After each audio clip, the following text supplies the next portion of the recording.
এই ভিডিও টিউটোরিয়ালটি আপনি অনুসরণ করলে পাওয়ার পয়েন্টের কোনো অবজেক্টকে আপনার ইচ্ছামতো অঙ্কিত পথে চলাচল করাতে পারবেন। এখানে দেখতে পাচ্ছি একটি বৈদ্যুতিক বর্তনীতে ইলেকট্রন পরিভ্রমণ করেছে। এই ধরনের অ্যানিমেশন দিতে আমরা কাস্টম অ্যানিমেশন ব্যবহার করি। আসুন আমরা দেখি কিভাবে এই কাজটি করা যায়। প্রথমে আমরা একটি বৈদ্যুতিক বর্তনী আঁকি। ইনসার্ট মেনু থেকে শেপ নিয়ে বৈদ্যুতিক বর্তনীটি সম্পূর্ণ করি।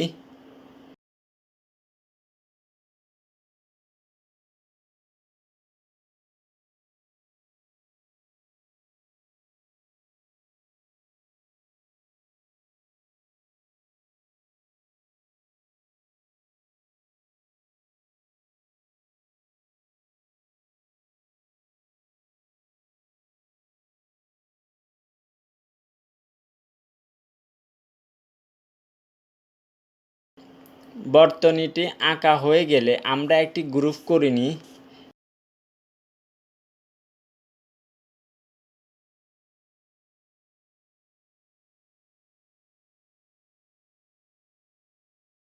এরপর ইলেকট্রন বোঝানোর জন্য একটি বৃত্ত নিয়ে ভিতরে ই লিখে তাহা বর্তনীতে স্থাপন করি।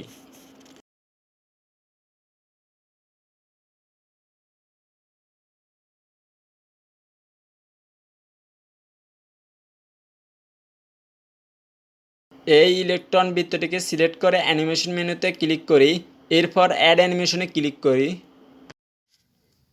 স্ক্রল করে এই লিস্টের নিচের দিকে মোশন পাথ থেকে কাস্টম পাথে ক্লিক করি। প্রথমে ইলেকট্রনের বৃত্তের মাঝখানে ক্লিক করব। লক্ষ্য করলে দেখা যাবে মাউস পয়েন্টারের সাথে সুতার মতো একটা লাইন তৈরি হয়েছে। এই অবস্থায় মাউস দ্বারা বর্তনীটির প্রতিটি ভাঁজের প্রান্তিক বিন্দুতে একটি করে ক্লিক করি। দেখব বর্তনীটির যেখানে ক্লিক করা হচ্ছে সেখানে সেলাই করা সুতার মতো পথ তৈরি হচ্ছে। এই পথ দিয়ে ইলেকট্রনের বৃত্তটি পরিভ্রমণ করবে। এভাবে বর্তনীটির অপর প্রান্ত পর্যন্ত ক্লিক করা শেষে কিবোর্ড থেকে ESC বাটন প্রেস করব। এখন স্লাইড শো ভিউ থেকে অ্যানিমেশনটি দেখে নিব। দেখব দ্রুত একবার অ্যানিমেশন হয়ে থেমে যায়। এখন আমরা যদি চাই এই অ্যানিমেশনটি একটু ধীরে এবং একাধিকবার হবে, তাহলে ইফেক্ট অপশনে কিছু কাজ করতে হবে।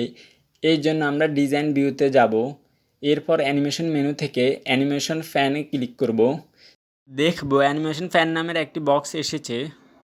সেখানে দেখানো অ্যানিমেশনের নামের পাশে ছোট তীর চিহ্নতে ক্লিক করে ইফেক্ট অপশনে ক্লিক করব।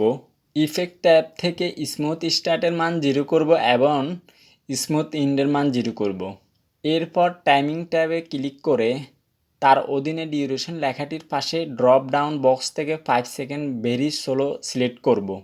এরপর রিপিটের পাশের ড্রপ ডাউনের বক্স থেকে যে কোনো সংখ্যা যেমন 5 সিলেক্ট করব।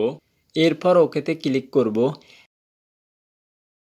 এখন স্লাইড শোতে দেখব আগের চেয়ে ধীর গতিতে 5 বার ইলেকট্রনের বৃত্তটি নির্দিষ্ট পথে পরিভ্রমণ করছে।